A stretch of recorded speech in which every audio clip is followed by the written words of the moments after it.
ইউএসের মসজিদের ভিতরের দৃশ্য।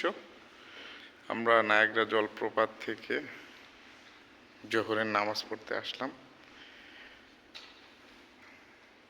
তো এখানে জামাত হলো 1:45। আলহামদুলিল্লাহ ভালোই, কিন্তু মসজিদ আছে মুসল্লি নেই, বিষয়টা এরকম।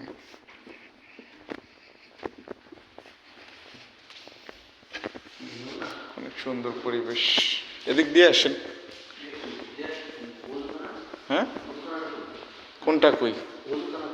অজুখানা ওই পাশে।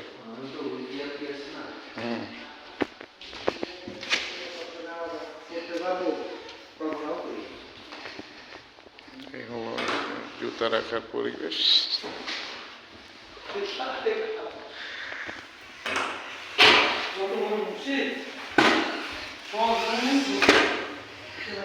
এই হলো ইউএস এর একটু গ্র্যান্ড সাইডের দিকে। এখানে হয়তো বাঙালিরা থাকে বা অন্য অন্য দেশের মুসলিমরা থাকে।